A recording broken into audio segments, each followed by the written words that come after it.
Senior Secondary Accountancy 4.4 Basis of Accounting. As we are aware that one of the most significant functions of accounting is to make us know true and fair amount of profit earned by the business entity in a particular period. This profit or income figure can be ascertained by following. So நம்ம ஒரு accounts எதுக்காக போடுறோம்னாக்கா மெயினாக பார்த்திங்கனாக்கா கரெக்டான உண்மையான ஒரு லாபமும் சரி உண்மையான அக்கௌண்ட்ஸ் தெரிஞ்சதுக்காக தான் நம்ம வந்து ஒரு அக்கௌண்ட்டை போடுறோம். அதில் வந்து பார்த்திங்கனாக்கா 3 வகையான விஷயம் இருக்குது. ஒன்று கேஷ் பேசிஸு, ஒன்று அக்கூரல் பேசிஸு, இன்னொன்று ஹைப்ரிட் பேசிஸ். அது என்னென்னு பார்ப்போம். Cash basis accountants. In tissue system which account entitles are entries are recorded only when the cash is received or paid. Revenues is recognized only on the receipt of cash. Similarly, the expenses are incurred when they are paid. The difference between total revenues and total expenses represent profit or loss of an enterprises for the particular accounting period.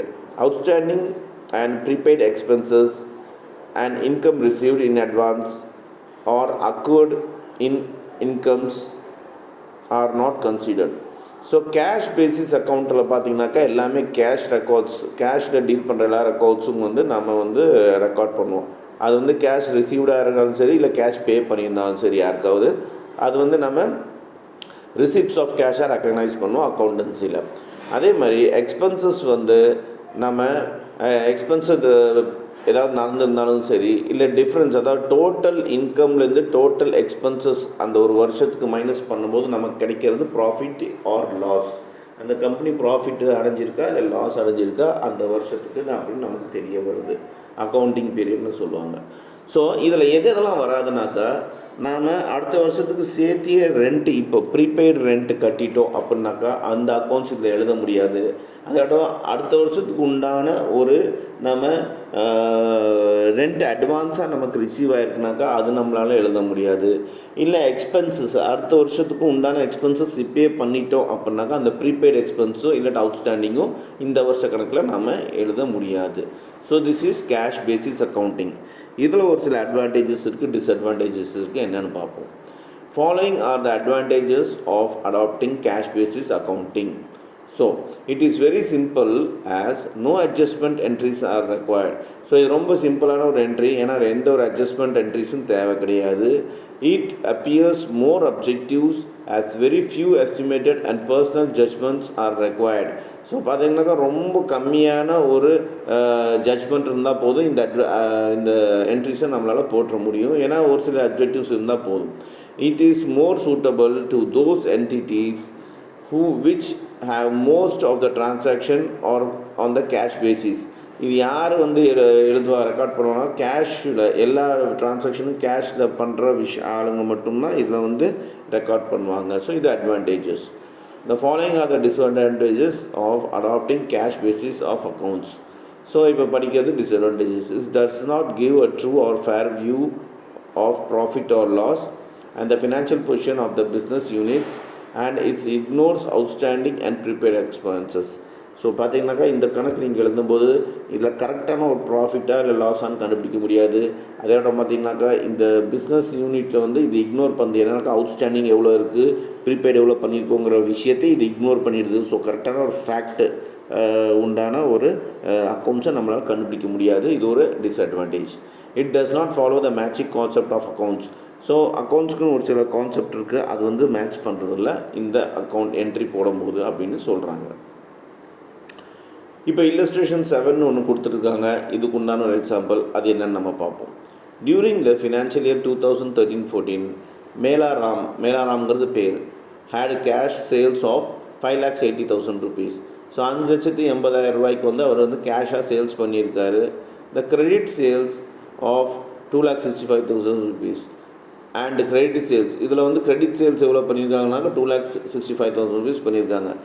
His expenses for the year were 4,60,000 rupees, out of which 60,000 are still to be paid. அவர் அந்த வருஷம் செலவு பார்த்தீங்கன்னாக்கா 4,60,000 ரூபா, அதில் 60,000 இன்னும் அவர் பே பண்ணாமல் இருக்கார். Find out Mela Ram's income for the year 2013 following the cash basis account. இந்த கேஷ் பேசிஸ் அக்கௌண்ட்டை வச்சு இந்த மேலா ராமோட அந்த ஃபினான்ஷியல் இயர் 2013ஓட ப்ராஃபிட் அண்ட் லாஸ் என்ன அப்படின்னு கண்டுபிடிக்க சொல்கிறாங்க. So the solution is revenue in terms of cash flow. So cash எவ்வளோ சார் ரெவன்யூனாக்கா இன்கம் எவ்வளோ 5,80,000 rupees கேஷ் அப்படின்னு சொல்கிறாங்க. ஸோ இங்கே 5,80,000 rupees எழுதிடணும். லெஸ் அதில் மைனஸ் பண்ணணும். ஏன்னா இந்த எக்ஸ்பென்ஸு எவ்வளோ எக்ஸ்பென்சஸ் பண்ணியிருக்காருனாக்கா 4,60,000 60,000 இன்னொரு பண்ணல, அப்போனா 4 lakhs பண்ணியிருக்காரு. ஸோ 4 lakhs எக்ஸ்பென்ஸ் பண்ணியிருக்காரு. ஸோ அவரோட நெட் இன்கம் பார்த்திங்கனாக்கா 1,80,000. ஸோ இந்த மாதிரி சும்மா ஒரு ஓவராலாக தான் காட்டும் இந்த அக்கௌண்ட்டு. இதில் வந்து ஒரு கிளியர் கட்டான ஒரு அக்கௌண்ட்ஸ் நமக்கு கிடைக்காது, அதுதான் டிஸ்அட்வான்டேஜ்னு போட்டிருக்காங்க. So credit sales and outstanding expenses are not to be consider under cash basis account. So அவர் பண்ணியிருக்க கிரெடிட் சேல்ஸும் சரி, கேஷ் இது எக்ஸ்பென்சஸும் சரி, அது வந்து கேஷ் பேசிஸ் அக்கௌண்ட்டில் கணக்கு எடுத்துக்க மாட்டாங்க. ஸோ அதை எடுத்துக்காமல் இது பிளண்ட்டாக போடும்போது அவருக்கு 1,80,000 ப்ராஃபிட்டுங்கிற மாதிரி இன்கம் மாதிரி காட்டுது. Next, accrual basis accounting. Revenue and expenses are taken into consideration for the purpose of income determination on the basis of accounting period to which they relate. The accrual basis makes the distinction between accrual receipts of cash and the right to receive cash for revenues and the actual payments of the cash and legal obligation to pay expenses. It means the income occurred in the current year becomes the income, and the current year whether the cash for that item is received in the current year or it was received in the previous year or it will be received in the next year. The same is true expenses items. Expenses item is recorded if it becomes payable in the current year, whether it is paid in the current year or it was paid in the previous year or it will be paid in next year. For example, credit sales are included in total sales of the period irrespectively of the fact when cash account is received.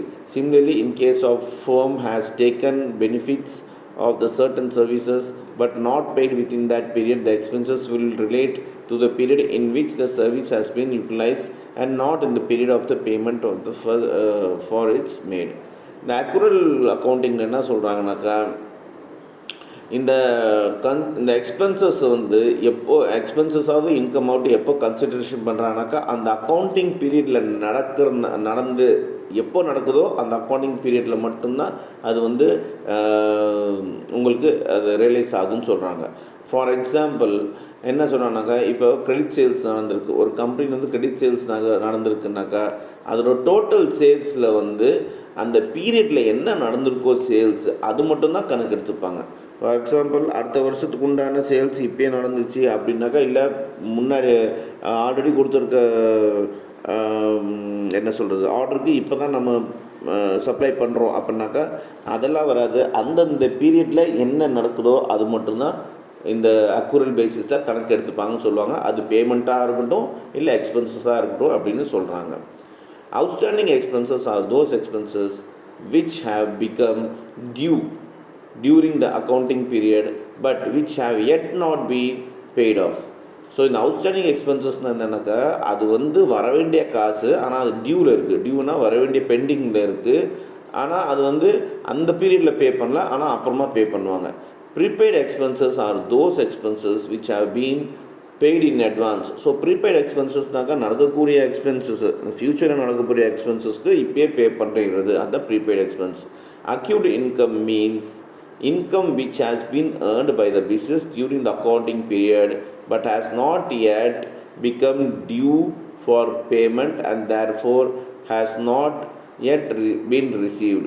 So இந்த acute இன்கம்னா என்னன்னாக்கா, நமக்கு ஒரு business நடந்திருக்கு, அந்த business வந்து இந்த 2013-14 அந்த பீரியடில் நடந்திருக்கு, ஆனால் அதுக்கு உண்டான பேமெண்ட் அப்போ வரல, அடுத்த வருஷம்தான் வருது அப்படின்னா அது வந்து அக்யூட் இன்கம் அப்படின்னு சொல்கிறாங்க. Income received in advance means income which has been received by the business before being earned. So income received income வந்து ஒரு கூட்ஸ் விற்கிறதுக்கு முன்னாடியே இன்கம் வந்துருச்சு அப்படின்னாக்கா அதுக்கு என்ன அர்த்தம்னாக்கா ஒரு பிஸ்னஸ் நடக்கிறதுக்கு முன்னாடியே நமக்கு வந்து ஒரு இன்கம் வந்திருக்கு, அதுதான் இன்கம் ரிசீவ்டு இன் அட்வான்ஸ்ன்னு சொல்கிறாங்க.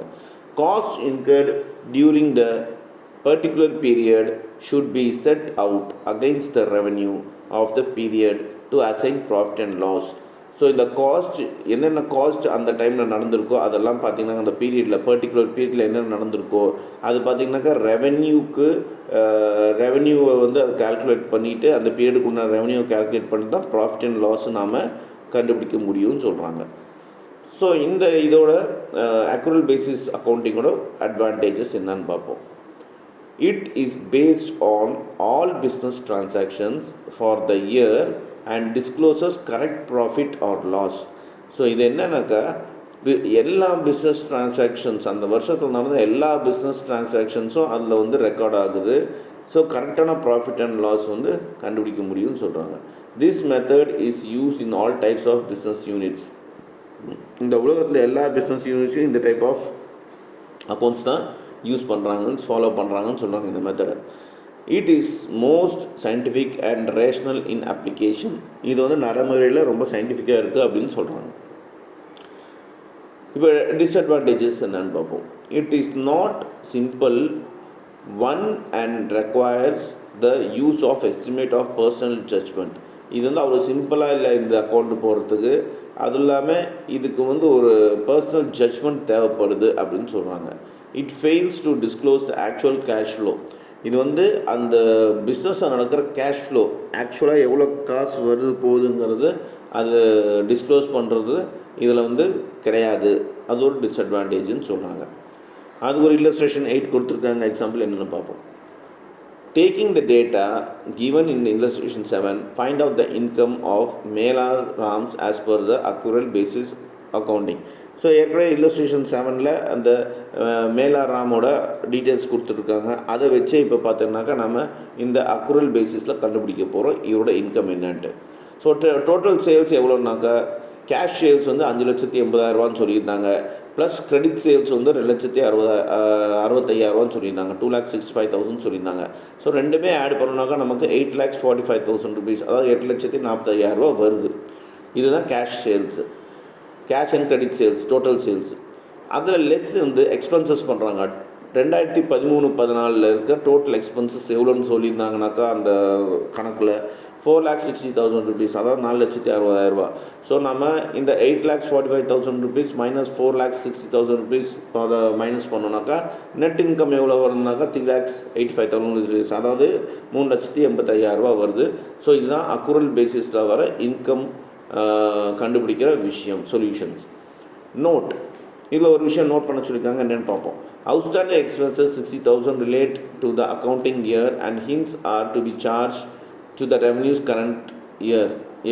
Similarly, credit sales of 2,65,000 rupees are considered for this year as a transaction took place during this current year. So இந்த 60,000 ருபீஸ் பார்த்தீங்கன்னாக்கா இந்த அக்கௌண்டிங் இயருக்கு வந்து ரெவென்யூஸ் தான் சார்ஜ் பண்ணணும். அதேவாட்டம் கிரெடிட் சேல்ஸ் வந்து 2,65,000 வந்து பார்த்திங்கனாக்கா உங்களுக்கு இந்த இயரில் நடந்திருக்கு. ஸோ அது வந்து கரண்ட் இயரில் அது வந்து ரெக்கார்ட் பண்ணணும் அப்படின்னு சொல்கிறாங்க. பட் அது இங்கே கொண்டு வரல, ஏன்னா இது வந்து accrual basis system accounting.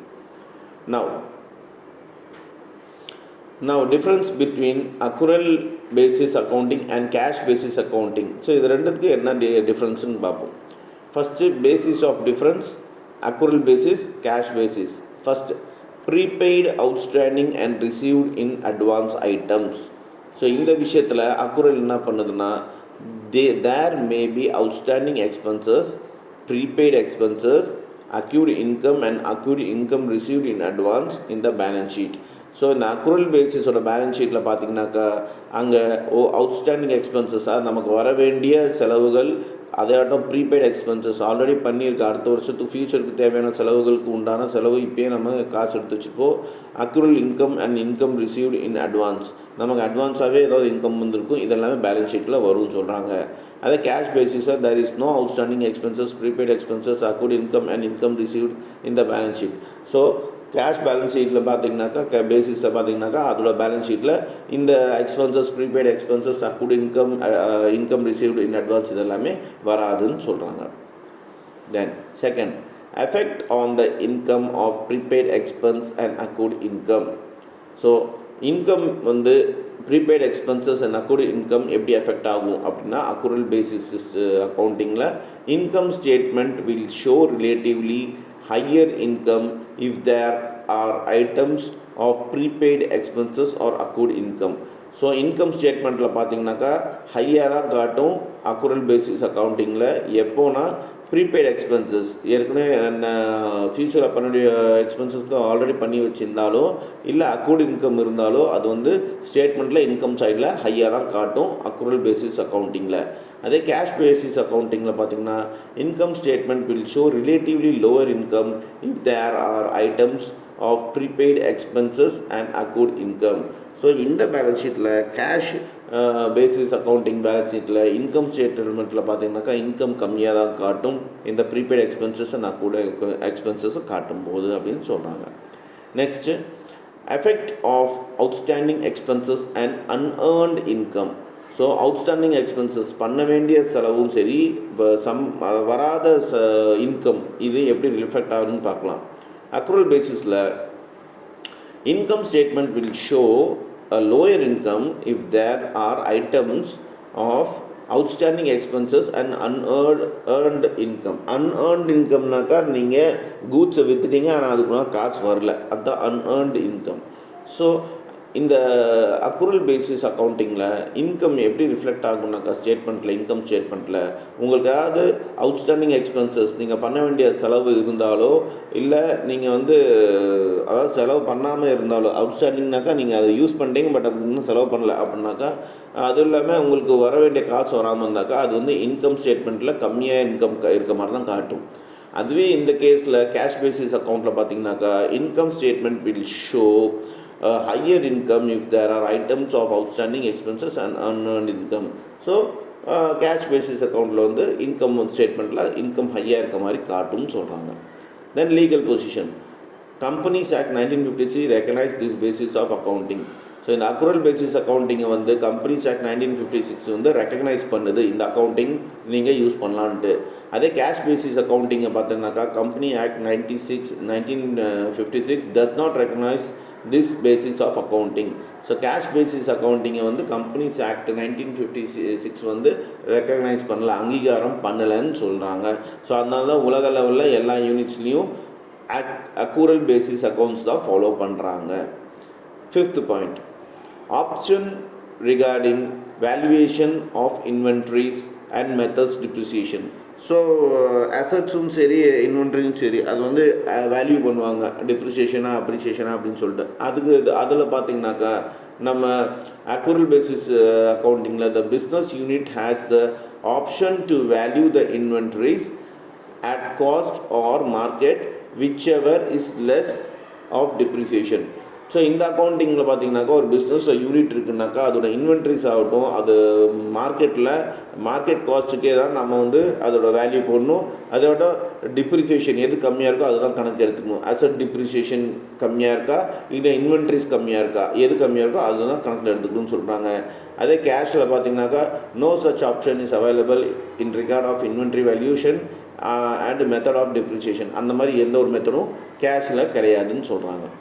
So reliable எது ரிலையபிளாக இருக்குது, அக்குரலாக கேஷா அப்படின்னு பார்க்கும்போது இட் இஸ் ரிலையபிள் பேசிஸ். அக்குரலில் வந்து ரிலையபிள் பேசிஸ் சொல்கிறாங்க of accounting as it records all cash as well credit transaction it's ascertain true profit and loss. So இந்த அக்குரல் சிஸ்டமில் பார்த்தீங்கன்னாக்கா பேசிஸ் அக்கௌண்டிங்கில் பார்த்தீங்கன்னா உங்களுக்கு எல்லா இன்கம் அண்ட் எக்ஸ்பென்சஸும் கிரெடிட்டும் கேஷும் நம்ம என்ட்ரி போடுறதுனால எல்லா டிரான்சாக்ஷன் ரெக்கார்ட் பண்ணுறதுனால உங்களுக்கு ப்ராஃபிட் அண்ட் லாஸ் வந்து உண்மையான ப்ராஃபிட் அண்ட் லாஸ் வந்து தெரியுதுன்னு சொல்கிறாங்க. அதே கேஷ் அக்கௌண்டிங்கில் பார்த்தீங்கன்னாக்கா உங்களுக்கு it is not reliable basis of accounting as only cash transaction are recorded it fails to ascertain true profit loss. So இந்த கேஷ் அக்கௌண்டிங்கில் பார்த்தீங்கன்னாக்கா வெறும் கேஷ் டிரான்சாக்ஷன் மட்டும் போடுறதுனால நமக்கு கரெக்டான ட்ரூவான ப்ராஃபிட் லாஸ் வந்து கண்டுபிடிக்க முடியாதுன்னு சொல்கிறாங்க. And finally users A business unit with a profit motive ascertain its profit or loss as per accrual basis. Accrual basis எதுக்காக யூஸ் பண்ணுறாங்கனாக்கா, ஒரு பிஸ்னஸ் பண்ணுறவங்க அவங்க பிஸ்னஸ் ப்ராஃபிட்டில் போதா லாஸில் போதான்னு கரெக்டாக கண்டுபிடிக்கிறவங்க இந்த accrual பேசிஸை ஃபாலோ பண்ணுறாங்க மெத்தடை. Professional people, small ventures and temporary nature, some not for profit organization ascertain their profit or loss as per cash basis. ப்ராஃபிட்டுக்காக பண்ணாத பிஸ்னஸ் ஆகட்டும், இல்லை சின்ன பிஸ்னஸ் ஆகட்டும், இவங்க எல்லாமே பார்த்திங்கனாக்கா இந்த கேஷ் பேசிஸ் அக்கௌண்டிங்கை ஃபாலோ பண்ணுறாங்கன்னு சொல்கிறாங்க. So this is different between accrual basis and accounting and cash basis of accounting. இப்போ நெக்ஸ்ட் ஹைப்ரிட் பேசிஸ் ஆஃப் அக்கௌண்டிங்னு இருக்குது. Both cash basis accounting and accrual basis of accounting have their own advantages and limitations. Cash basis accounting can be used only in units which deal exclusively in cash and very small in size. These days, the number of transactions undertaken by the enterprises are very large and are for the cash as well as for on credit. Hence, an accounting system which is combination of both cash and accrual basis is in use. This system is called hybrid basis of accounting. It has advantage of both the system and is able to eliminate disadvantage of both the system. So இந்த காலகட்டத்தில் பார்த்திங்கனாக்கா பெரிய லெவலில் business நடக்குது, நிறைய cash transaction நடக்குது, அதே மாதிரி நிறைய கிரெடிட்ஸ் ட்ரான்சாக்ஷன் நடக்குது. அப்படி இருக்கும்போது ஏதோ ஒன்று அக்ரூலோ இல்லை கேஷோ மட்டும் நம்ம சிஸ்டமை ஃபாலோ பண்ண முடியாது. இதுக்காக தான் பார்த்திங்கன்னா ஹைப்ரிட் பேசிஸ் சிஸ்டம் ஃபாலோ பண்ண ஆரம்பிச்சிட்டாங்க. ஹைப்ரிட்னாக்கா அதில் இந்த cash and accrual basis system ரெண்டுமே சேர்ந்தது தான் இந்த ஹைப்ரிட் பேசிஸ் ஆஃப் அக்கௌண்டிங்கு. இதில் ரெண்டு அந்த அக்ரூவல்லையும் கேஷ்லேயும் இருக்கிற டிஸ்அட்வான்டேஜ் இதில் எலிமினேட் ஆகுதுன்னு சொல்கிறாங்க. அது என்னன்னு நம்ம பார்ப்போம். 4.5 double entry mechanism. இப்போ double entry mechanism entitles recording the transaction keeping in the mind of debit and credit aspects of the transaction. To record every transaction, one account is debited and another is credited. This is based on the principle every debit has a credit. The double entry book keeping seeks to record every transaction in the money or money's worth in its dual aspects. The advantages of double entry mechanism are. So இந்த double entry மெக்கானிசம்னா என்னென்னாக்கா, ஏற்கனவே சின்னதாக பார்த்துருக்கோம், ஒவ்வொரு என்ட்ரிக்கும் இன்னொரு entry இருக்குது. இதுதான் double entry mechanism. இந்த double entry மெக்கானிசமில் பார்த்தீங்கன்னாக்கா உங்களுக்கு ஒரு டெபிட் இருந்தாக்கா கண்டிப்பாக ஒரு க்ரெடிட் இருக்கும். ஸோ இதில் ஒரு அட்வான்டேஜஸ் எல்லாம் இதோட இப்படி இருக்கும்போது இந்த மணி ஒர்த் இதில் ரெண்டு இதுலேயும் ஈக்குவலாக இருக்கும். மணியோட வேல்யூ ஒர்த் அந்த எக்ஸ்பென்சஸ் ஆகட்டும் இன்கம் ஆகட்டும் அதோட ஈக்குவலான ஒரு விஷயம் இருக்கும். அதோட அட்வான்டேஜஸ் என்னென்னு இந்த டபுள் என்ட்ரியோட அட்வான்டேஜஸ் என்னென்னு நம்ம பார்க்கலாம். First systematic record, second complete record, third accurate record, fourth operation results, fifth financial position, sixth possibilities of fraud. First systematic record. It records, classifies and synthesise the business transaction in a systematic manner. It provides reliable information for sound decision making. It meets the needs of users of accounting information. So இது ஒரு systematical ரெக்கார்டாக இருக்குது. இது அந்த accounts classify synthesise பண்ணுது. அந்த business transaction systematic மேனரில் இதை record பண்ண முடியுது நம்மளால்.